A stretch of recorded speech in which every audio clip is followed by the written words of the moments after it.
Well, welcome. We're glad to have you at our house. On this special Sunday, we're excited to bring some music, a little lesson, and a little video. Hopefully get you excited about showing off your talents this week. But most of all today, we want to say thank you to our moms. Happy Mother's Day out there. And if you're a teen and you got a mom, hopefully you've done something special for her. And if you're a mom, we want to say thanks.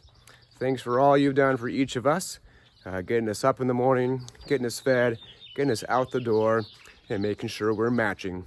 Thanks, moms. Let's get this day going. So announcements. First, it's Mother's Day, so make sure you go do something special for your mom. Number 2, we're gonna have a little talent show this week. There'll be a video for that here in a moment. Number 3, Wednesdays, join us, Zoom call. Bunch of you and your friends hanging out, talking to each other, asking questions, laughing, having a good time. We'd love to see you on Wednesday. Check out our social media posts for that information. And last, we're so close to sponsoring a month of food at Tijuana Christian Mission. So please jump on the church website, www.cathedraloftherockies.org, and find a way to give some money to help those awesome humans down in Tijuana Christian Mission. All right, let's get to that announcement about a talent show. Everybody says there's so much time to do whatever during these days of social distancing. So I bet you've had time to work on your talents, and I want to see them. To give you an example, here are a few of my talents. My talent is dog training. Mowgli. Through the hoop. Through the hoop, Mowgli. Through the hoop. Go.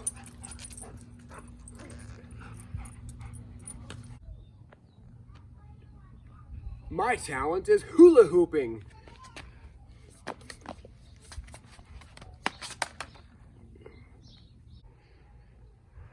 Picking up dog waste.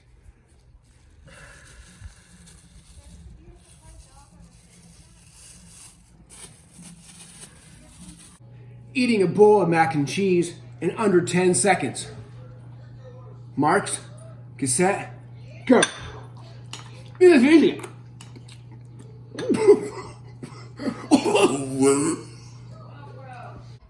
My talent is tumbling.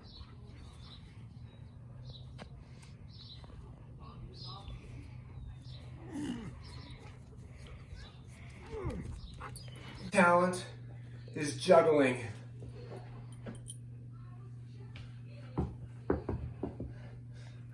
Play the cello.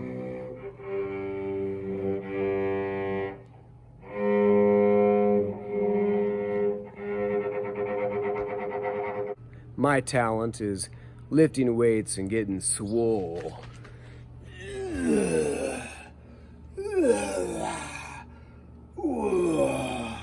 My talent is balancing things on my chin.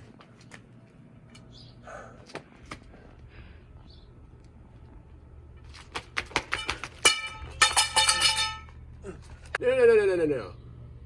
Chalk art is my talent. I got it.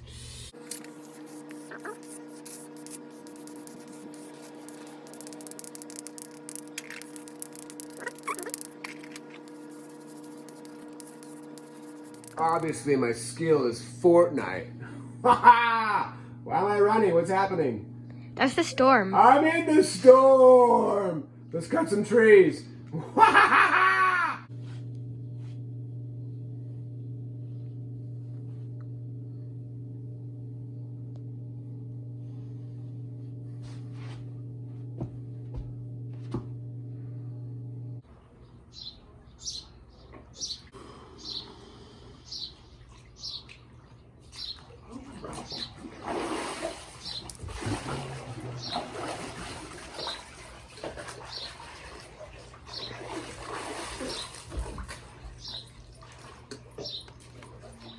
Well, as you can see, my talents are few and far between. So next week, You don't want to see my talents anymore. We want to see yours. So get us a video of you doing something talented or maybe a stupid human trick, and we're going to put you on the interwebs next week. We can't wait to laugh with you. We can't wait to beam with joy and pride as we watch your talents. So please get those videos to Tracy or me as soon as possible.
Our hearts say yes, Lord, come take control.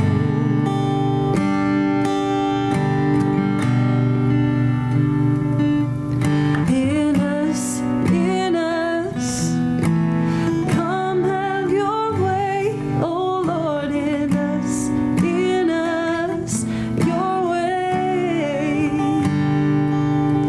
In us, come form your heart, oh Lord, in us, Jesus, your heart.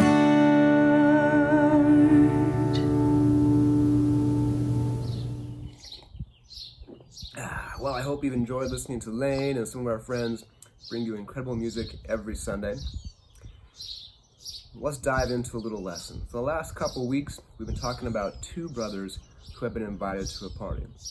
We read about this younger brother who keeps telling himself, I'm trash, I'm nothing, my screw-ups, my mistakes have separated me from my father.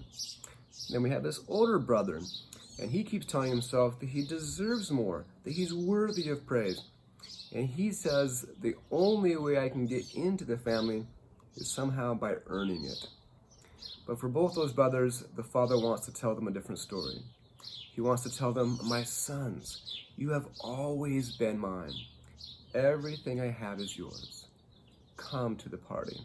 And last week, we asked the question, can your story be retold?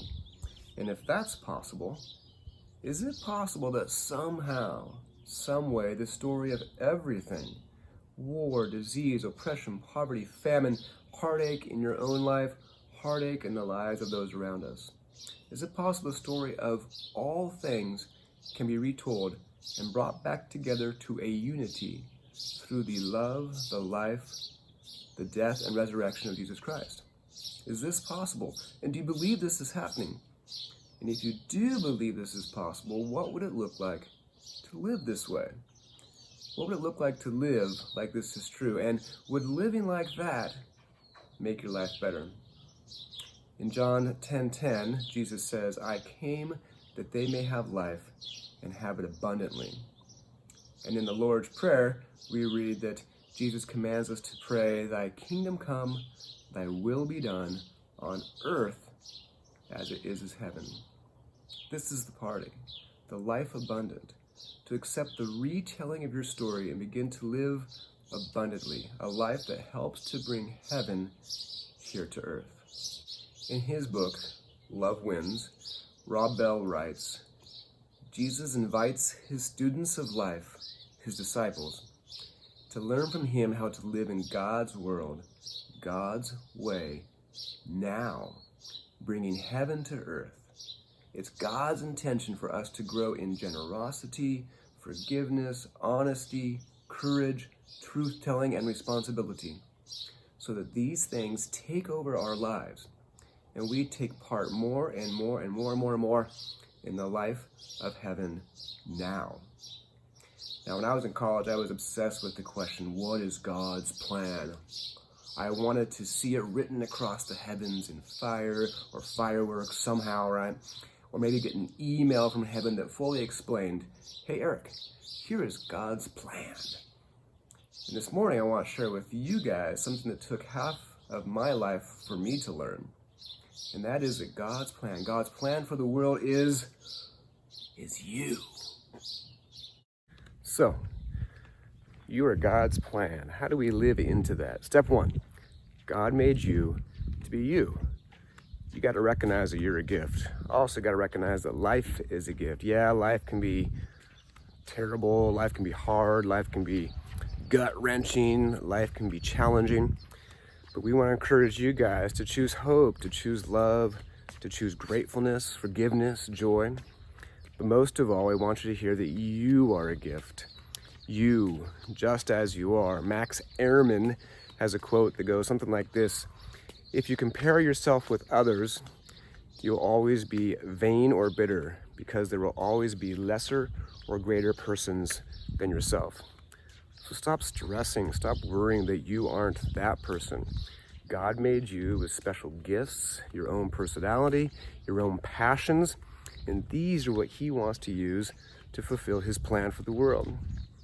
So what are your gifts? What are your passions? Are you good at planning, running, playing Fortnite, wrestling, reading, playing the drums? Who knows? How can you use these gifts that you were born with and the passions that you've developed to be a part of God's plan, to help bring heaven here to earth?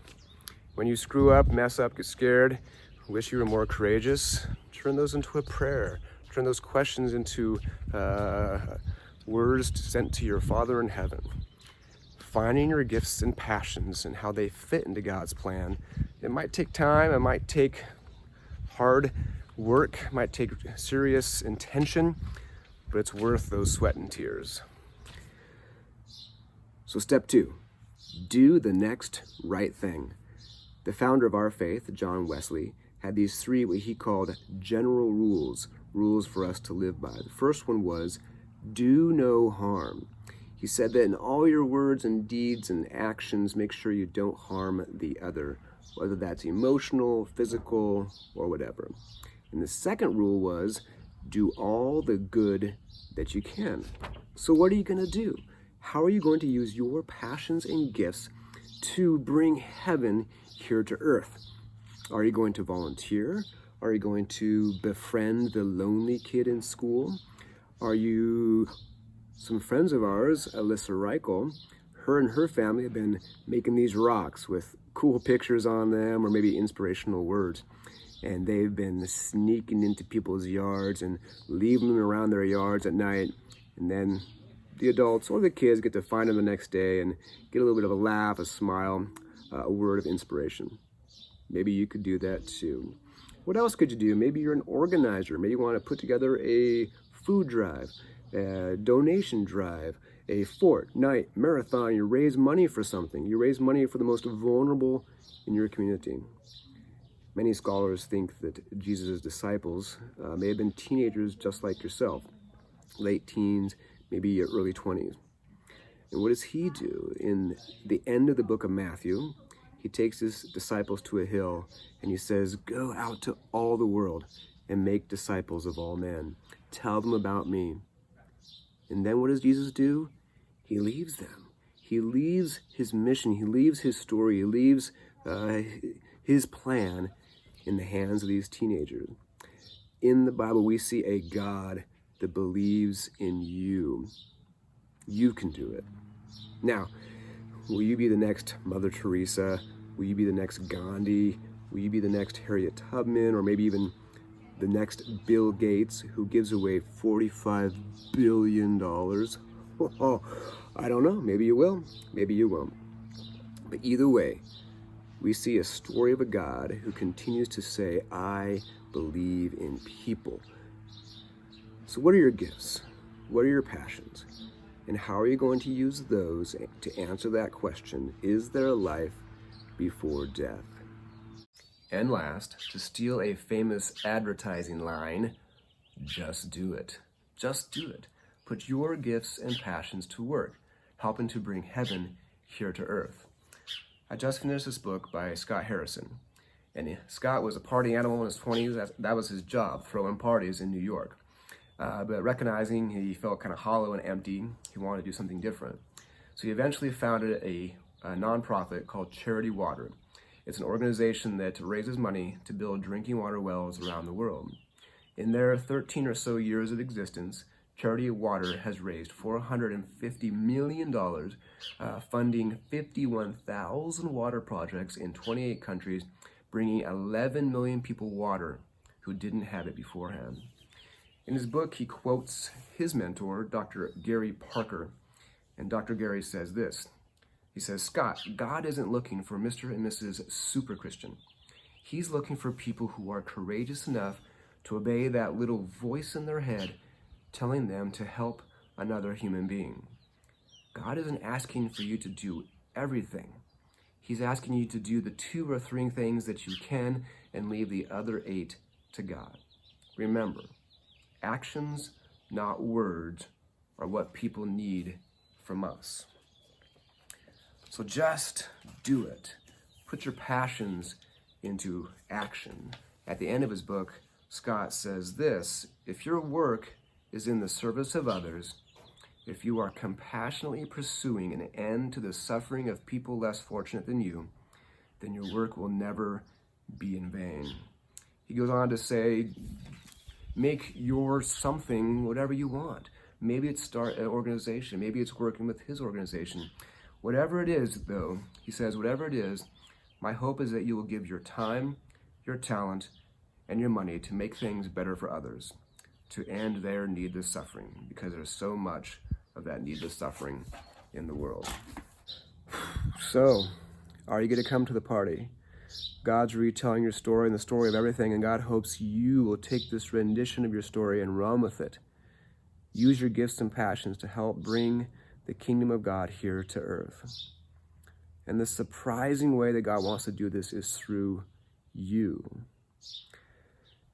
It's that time of year when our seniors are heading off into the great big bad world.